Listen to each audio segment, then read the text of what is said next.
Hey there, everybody. This is Stuart Carlton with Illinois Indiana Sea Grant. And before we get into the first episode of Teach Me About the Great Lakes, I wanted to give you a little bit of background about Teach Me About the Great Lakes.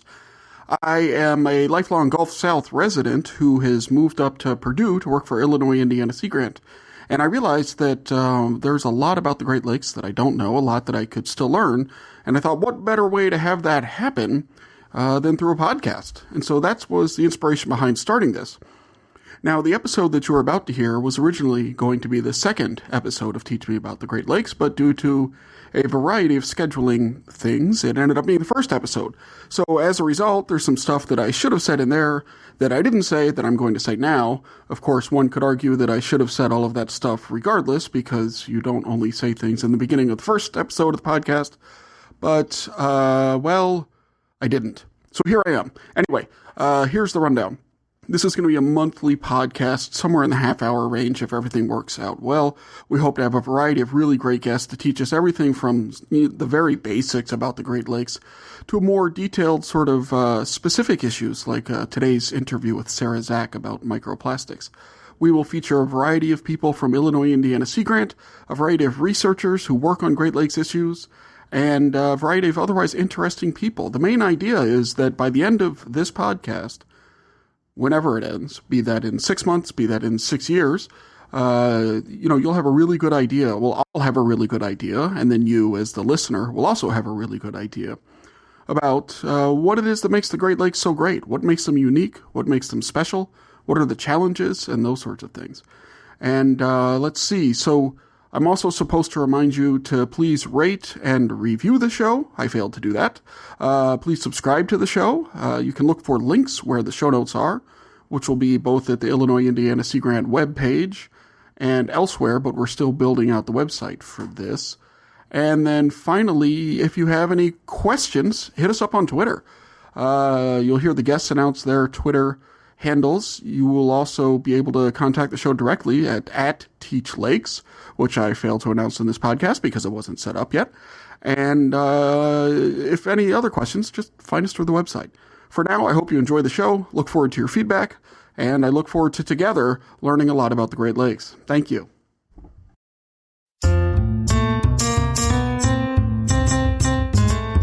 Welcome to Teach Me About the Great Lakes, a podcast in which I get people who are smarter and harder working than I am to teach me about the Great Lakes. My name is Stuart Carlton, and I work with Illinois Indiana Sea Grant, and I'm a natural resources social scientist by training, so I know a bunch about people and their behavior, environmental behaviors, how science influences people, how to communicate about science, but I don't know much about the Great Lakes. And so we've started this podcast.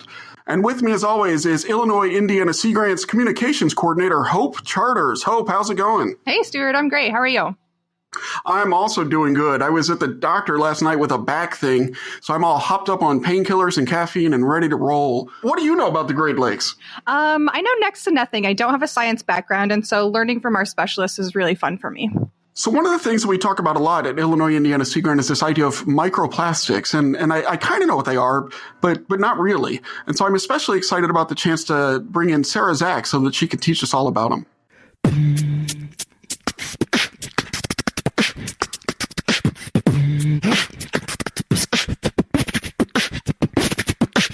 All right, and we're here today with Illinois Indiana Sea Grant's Pollution Prevention Extension Specialist, Sarah Zach. How are you, Sarah? I'm great. Thank you for having me. Oh, you're welcome. Thank you for coming on. And Sarah is going to teach us today all about this thing that I keep hearing about, but I don't know a lot about, which is microplastics. This is kind of an emerging contaminant. Is that right? Yeah, you could say that. So what exactly I can sort of figure it out, right? Micro means small, plastic means plastic, I guess. But what is a microplastic exactly? Yeah, so, it is, as the name implies, small pieces of plastic. But the technical definition is that these are pieces of plastic that are less than 5 millimeters in size. So really, really small pieces of plastic. Yeah, 5 millimeters. What is that? That's like that's way less than an inch, huh? I don't have a ruler in front of me. It's half a centimeter for those of us on the metric system. Oh, there we go. Well, we know 2.54 centimeters is an inch. So this is, it's very little. Yes, very little. Yeah. Some of them can't be seen with the naked eye. Oh my goodness. Well, my eyes are never naked thanks to my glasses, but I get your point. The rest of me, though, on a regular basis. So where do these things come from? So the sources of microplastics vary depending on what kind of microplastics we're talking about, and there are a variety of different kinds. So there are what are known as primary microplastics, which are things that are created in the form that they're in, and those are things like microbeads. Microbeads are the most widely known, I think, example. Like in my face rinse, that kind of. Yes. Huh. And the other type of bead type microplastic is a pellet, or, and this is my favorite, they're also called Nurdles. Nurdles. Yeah. I love going into a room full of people in suits and telling them about Nurdles. Telling them all about your Nurdles. Do you know where that comes from, Nurdle? I don't. But I mean, what it is it's small, round pieces of plastic. Usually they're a little bit bigger than the microbeads. And they're used to mold larger pieces of plastic. So the example I always use is like if you go to the zoo and you see those mold-orama things where you can mold an animal or something like that, they're taking Nurdles, they're taking these plastic pellets and they're heating them and they're molding them into larger pieces of plastic. And those things get lost at sea and on trucks really, really often. So it's kind of like the opposite of the shrinky dinks. I think I've seen those. Yes. Okay. Have you guys ever eaten those nerds when you were kids? Yeah. That's what I'm imagining these Nurdles being. It basically Yes. plastic nerds. That's great. They're plastic nerds, which they might taste the same. I mean, nerds aren't exactly the most flavorful of candies. So those are primary microplastics. And then there's also secondary ones. And those are the bigger pieces of plastic. So little fragments of water bottles and small pieces of film that have broken off from larger pieces of film, and styrofoam that's broken down into like those little styrofoam pellet or little styrofoam beads. And then fibers that come off of clothing and carpets and other things that are made from non-natural fabrics. Okay, I want to come back to fibers, but I'm still focused on microbeads. So like an individual microbead, do those break down and become microplastics, or just when you wash your face or whatever, are they, as soon as they go into the water stream they're microplastics ready to roll? Yeah, they're microplastics. They are made as microplastics and used as microplastics. So yeah, we were for a time there, and microbeads are banned now. So you don't see them being added to our waters very frequently anymore. But for a time there, we were just kind of pumping out, like literally washing them out into the water, huh? Yeah, exactly. So with those secondary microplastics, is this just when plastics like break down, or how do they break down? What causes it? It's a variety of ways. So it can be, you throw a water bottle. Well, this is a terrible example, but you throw a water bottle out onto the street and it gets run over by a car and breaks up into tiny pieces and washes into the gutter and then ends up in our waterways. Okay. Or it can be that there's larger pieces of plastic out in the environment, and wave action and weather and the sun beating down and things like that can degrade it, and it breaks up into smaller pieces that way. And so they just wash out into the water, into the lake or the ocean or whatever. And then let's talk about the clothes then. So the fibers. So when I buy like clothes, I don't understand. How does the plastic from the clothes end up in the water? Is it just they brush off of me, or is it, when it rains? What's the mechanism there? Yeah, so it can be a variety of different ways. Just friction, like rubbing your arms as you're walking, can shed fibers. Fleece, I think, are the best example to use because they're essentially made of plastic. I mean, they even advertise a lot of fleeces as being, 75% recycled water bottles and things like that. And the very things that make them good at keeping us warm are also the things that make them shed fibers too. So just friction can do it. Walking across a carpet kicks up a lot of little fibers, but really washing machines are a big, big source of these things. Because when you put these non-natural fibers in the wash and they get agitated and they rub against each other, it kicks off a lot of these fibers, and then those fibers go into your wastewater and go to wastewater treatment plant. Huh. And do they get filtered out there, or I guess they don't? They do. Some of them do. Wastewater treatment plants in general are pretty efficient at getting rid of microplastics. They settle out into the solids, at pretty high rates. Sometimes I think I read a paper once that said that, as many as 99% of the plastics in wastewater get filtered out. But we're talking about trillions and trillions and trillions of fibers. Right. So the ones that are getting through there's still a lot of them. Right, because it's 1% of just such a huge number. Exactly. That reminds me, there's a comic, what is it, XKCD, this kind of nerdy comic. They have one where they talk about like the effectiveness of antibacterial hand wash, and it's like 99.9% of bacteria killed. Anyway, I'll put a link to it in the show notes, but it's there's still a lot of bacteria on your hand, even that when 0.1% is still really huge, right? Yeah. So then what kind of, so you mentioned natural fibers. So microplastics come from any non-natural fiber. Is that the case? Like polyester, nylon, where do they come from? Is there one that's worse or better? How's that work? I don't know. That's a great question. But I don't know the answer to that. They all just kind of get lumped together because they're all essentially made from plastic. They're all petroleum based. Mm-hmm. Polyester and nylon and fleece and lycra and sort of all those things that are not cotton or linen or hemp, essentially. There might be others that are natural too, but the wool, of course, those are sort of the four big ones that are, they are also shedding fibers because the friction it's not unique to non-natural clothing, right? Like you're still losing fibers from your cotton t-shirts in the washing machine, but because they're made from natural fibers, they naturally break down in the environment in a totally different way. Yeah. Interesting. Okay. So all these get washed out into the water, and that doesn't sound ideal, to tell you the truth. Like, do we know what happens to them? So let's just take Lake Michigan, for example.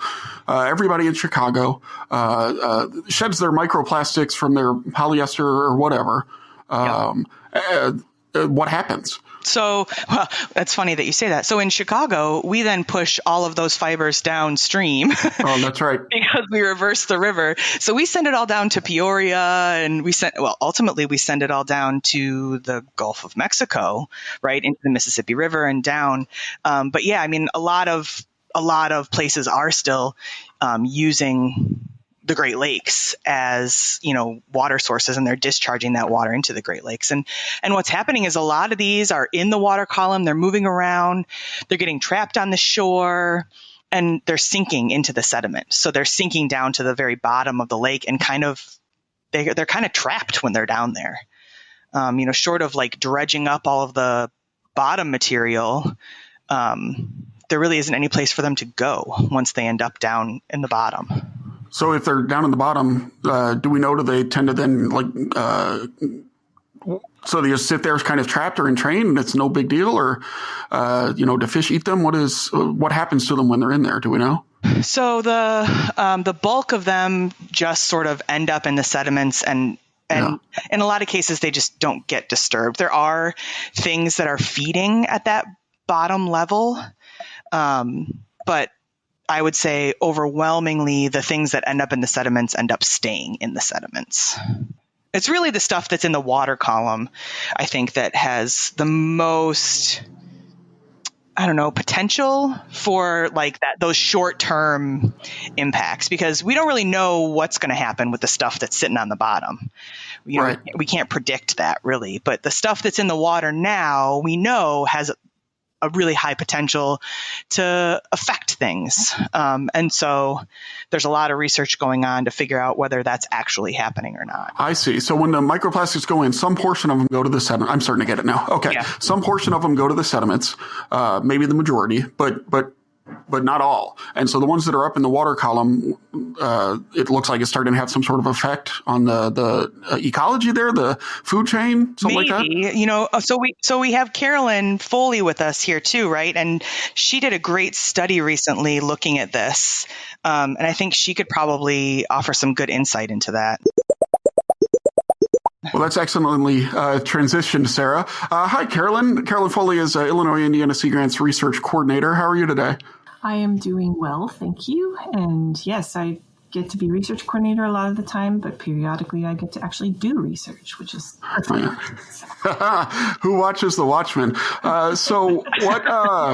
I'm just reading that right now. I just finished it this morning on the bus ride in, so I'm very Watchmen attuned as we speak. Anyway, also in a bad mood after that. But regardless, so Carolyn, what happens with what do we know about the water column and how do we know it? So we know that plastic is there. We know that plastic is in every part of the water column, like Sarah said, down in sediments, up in the water column. We know that it's in places where there are tons of people living. We know that it's in places where there's no one living. There is plastic absolutely everywhere. We know that organisms consume it. There are a lot of different organisms from zooplankton and rotifers, really tiny things, all the way up to big salmon and birds. They all consume it directly? They can all consume it directly. There are even some studies way back from where the way that researchers were examining whether or not a fish would, like a larval fish, would eat food was by feeding them plastic pellets. And instead of giving them real food, they were trying to look at a behavioral thing. And they were feeding them plastic pellets and they were going after them. And depending on the organism, it's old, way back. And this topic has, the idea that organisms might consume microplastic has been around, since the 70s. People have been thinking about it. In the last 10 years or so, there's been a really big effort to try to understand what are the impacts. So if they're consuming it, what winds up happening? Yeah, I want to know what happens to humans because we eat fish. So if plastics are going into fish and we eat the fish, then are plastics going into us? Absolutely. Yes.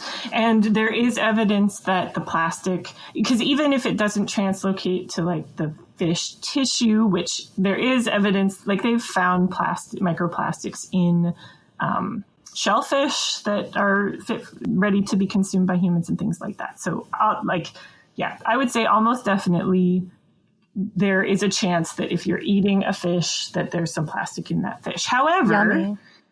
Whether or not it's a problem is really there's an active debate happening right now, because some people have actually postulated that if plastic goes through, would it maybe leach some other contaminants out onto it because of the chemical properties of the plastic? Wait, what? Yeah. So there was a study where they looked at fish that were consuming plastic and fish that weren't to see, do they have different contaminant burdens in their tissue? Because the chemical property of the plastic is that the contaminant would potentially be attracted to the plastic and be carried on out. There's not a lot of evidence that that's actually happening, but people are trying to figure it out. And so the plastics, they're not necessarily going to cause direct harm the way that some other contaminants might. There are contaminants that are toxic, that are, going to cause you to die instantly, whereas consuming plastic may just mean that you eat less other food if you're a very small fish, for example, because the plastic is in the way. Oh, I thought you meant a person. I was like, so yeah, if I fill up on milk jugs, maybe I won't have room for broccoli. I do not study humans. I should make that clear. So I don't know if I can answer this question. Yeah, but so basically, looking at aquatic organisms at at different levels of the food chain, there's not a slam dunk answer that plastics are bad. They are definitely being consumed. In particular cases, they are potentially modifying behavior or causing, that other, that you're not eating as much other food or things like that. Or maybe you're being confused by a pellet and going for the plastic instead of for the real food. So you're maybe not that nutritionally awesome for anything that wants to eat you. Right. So it could reduce fitness in a way that is hard to measure, though. Right, exactly. Especially when you consider how many other stressors are acting on them all the time. Yeah. Yeah. So is that stuff that they're researching? Is that something we're going to get like an answer to that kind of question? Or is it just going to be vague and we don't know because science is hard type of thing? There are a lot of people looking at this. That all over the world, there are large groups of people who are trying to understand this, and whether or not, the issue of microplastics being consumed is really a problem. And it seems like if it is a problem, it's more likely that like biofilms growing on the plastic. Let's pretend I have no idea what a biofilm is, because I don't. I would just say that it's more about like the fact that these plastics could be changing the types of organisms that make up the very, very base of the food chain. Yeah. Right, Carolyn? So like the algae and the things like I don't know, for lack of a better word, like the scum that's alive in bodies of water, like those things live on microplastics. They can live on microplastics. There's a study done by some folks at Loyola University that showed that like the stuff that was living on the microplastics coming out of wastewater treatment plants included stuff like E. coli, like stuff that should have been killed in the treatment process was actually making its way through. Holy mackerel. Because it was living on the microplastics that we're getting through. So like it can kind of fundamentally change those things. Is that kind of what you were getting at, Carolyn? Yeah, and I think so. We should note that in no way do we think that algae are actual scum. We are simply using words to describe them. Yeah, yes.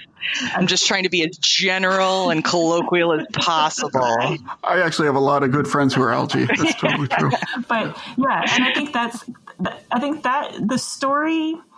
And this story is far from complete, but the story with microplastics is not necessarily that the plastic itself is a problem. It's that the fact that the plastic is there is causing changes that could potentially have huge ramifications throughout the food web, including all the way up to humans.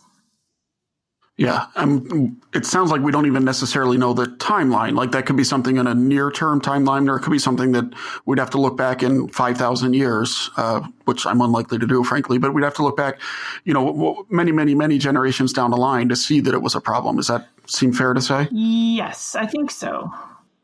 I keep going back to this idea of the fish eating the plastics from the scum or algae or whatever you want to call it, and then we eat the fish. And so one big thing that I know is that the FDA suggests that everybody eats fish twice per week to get those yummy, delicious nutrients that we need to stay healthy. So one question I have when thinking about choosing which fish to buy is this maybe something that would affect wild fish more than, say, like fish that have been farmed through aquaculture with high quality water systems?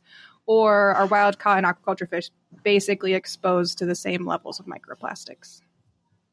That is a fantastic question that I don't have an answer for.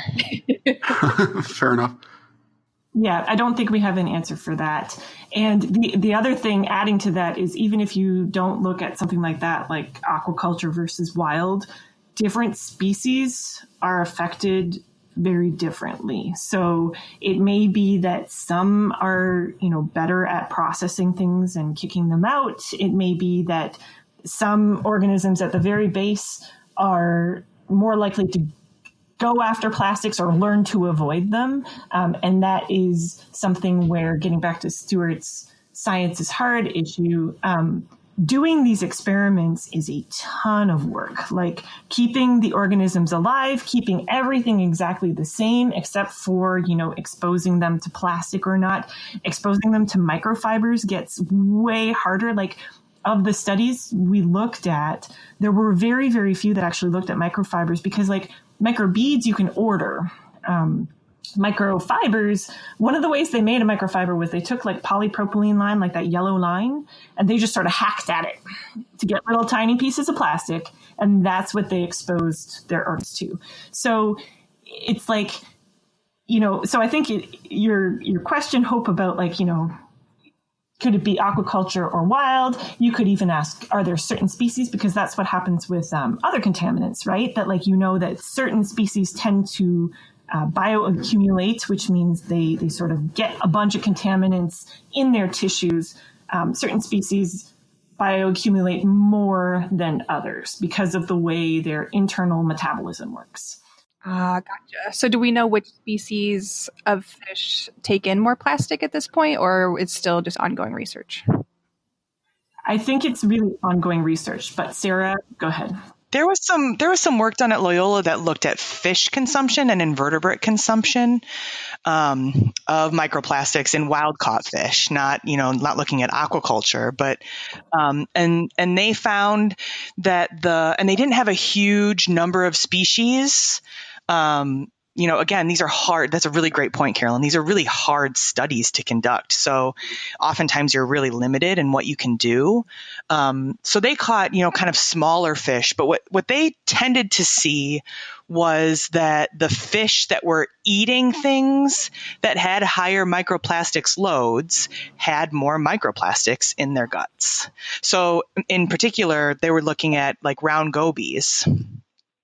Round gobies, I think, were the number one fish that they caught. And these were in Great Lakes tributaries. And round gobies had the most microplastics in their guts. And that's probably because they're consuming things like zebra mussels, which are filter feeding and taking in those microfibers and taking in those microplastics at a higher rate than something that's eating, an invertebrate or a larval fish or, something that doesn't just constantly filter water. But what that means, though, in terms of like the plastics in their guts, because we're not eating fish guts.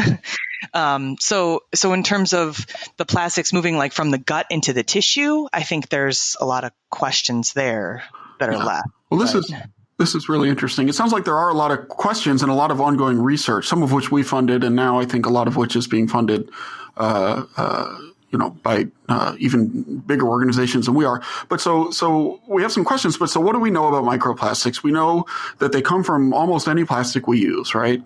A lot with our clothes. We know that they get into the environment and some of them accumulate in the sediment, and then we don't know what happens to that over the long term. Some of it stays in the water column where it gets eaten and it can go up the food chain, right? Yeah, that's a great point. So my long-term business plan of like selling goby dogs in the Chicago region, I might have to rethink that. Just do some research first. Do some research first. Yeah, well, no, this is my big idea because a goby is like roughly hot dog shaped, right? And Chicago loves their hot dogs. So this was my big plan, was to cook gobies and put them in like hot dog buns with, the pickles and the peppers and stuff and the celery, right? Celery salt. Yep. Yeah. And then sell those on the streets of Chicago. But now I'm rethinking. You got to make sure they're kosher, though. So moving on from Stuart's crazy idea. So what's being done about these microplastics then? I know that some people that I'm familiar with, but they're all in the natural resources world already. And so they're very conscientious of these things. They're trying to not buy polyester, not buy fleece, and choose cotton and linen instead. But like you mentioned earlier, Sarah, that a lot of microplastics were coming from microbeads and face washes. And I know that some of those now, or maybe all of them, are illegal. And so what else is being done? What are people doing about this problem? Yeah, microplastics is really kind of a tricky problem because, first of all, it's a global issue, right? Like the stuff that's getting into the ocean, it moves around. The stuff that ends up in the Great Lakes and in our rivers, it moves. I mean, the stuff that doesn't end up in the sediments and stay put, I guess. But yeah, I mean, it's a very interconnected issue, and there's no like quick Band-Aid for it. Like, how do you get fibers out of natural waters, short of filtering them with like a very, very small filter? I mean, I don't know how you do it. So like you were saying, like a lot of personal responsibility kind of comes into it. Like if this is an issue that you care about, then I think taking a look at your behaviors and, your consumer habits and things like that are a great way to maybe not solve the problem, but at least ensure that you're not continuing to contribute to the problem. Because it's tricky. Whenever I like give a talk about microplastics, that's what people want to hear, right? Well, how do I help? How do I help? And I'm not sure that the answers are super satisfying. What answers do you normally give? Normally I tell people, like, one of them, what you said is that you can start switching to wearing natural fiber clothing. And that is a lot harder than it sounds. So when you say go to natural fiber clothing, is that saying like go to 90% or more that's cotton? Or do we want to go like full 100% cotton? Ooh, that's a good Does question. it make a difference? I think, like if we make smaller changes and then we eventually move up to that 100%, does that help? yeah, I'm a big fan of like the incremental changes, right? Because making these big changes, sort of like in a wholesale fashion all at once is really hard for people. And people tend to not stick with those kinds of changes.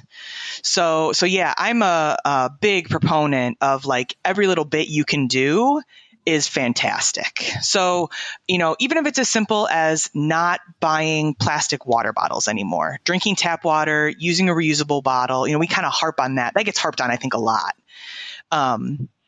But like these big pieces of plastic also turn into smaller pieces of plastic a lot of the times, right? So reusable water bottles, not using like Ziploc bags and, plastic grocery bags, and bringing reusable bags, and reusable silverware, I think, is a great one. Like there's no reason not to bring a fork from home to eat your lunch instead of using a plastic fork. Things like that, I think, are really small changes that people can make, but they create good habits. Well, Sarah, thank you so much for taking a few minutes with us. And where can people, if they want to find out more about you or follow you on social media or whatever, where should they go? So we have a Twitter. It's at Great Lakes P2. P2 standing for pollution prevention, but being far too long for a Twitter handle. So at Great Lakes P2, and Hope does a fantastic job of trying to share like P2 Tuesday information on the Sea Grant Facebook page and the Sea Grant Instagram page. And yeah, but I can always also be reached through email, and my contact information's on the Illinois Indiana Sea Grant webpage at iiseagrant.org. Fantastic. And so, Carolyn, thanks for all this interesting information. If people want to find out more about the research that's been done and your meta-analysis and other things, where can they go? So where they can learn about some research that Illinois Indiana Sea Grant is doing and has funded, because we have a lot of some of the best microplastic researchers are right here in Illinois and Indiana, especially at Loyola University. But they can visit the research database at iiseagrant.org under research and research projects. You can search topics like microplastics or other contaminants too, and see what we've funded. There's also a lot of microplastics research going on right now. You'll see a lot of stories where people are saying we don't necessarily know what's happening, but there are a few who are really trying to dig in and say, what are the actual effects long term? If you look for things that are like meta-analysis or kind of an overarching review that has some kind of analysis in it, those ones are pretty great. Excellent. Sarah and Carolyn, thank you very much for teaching me about the Great Lakes. And me too.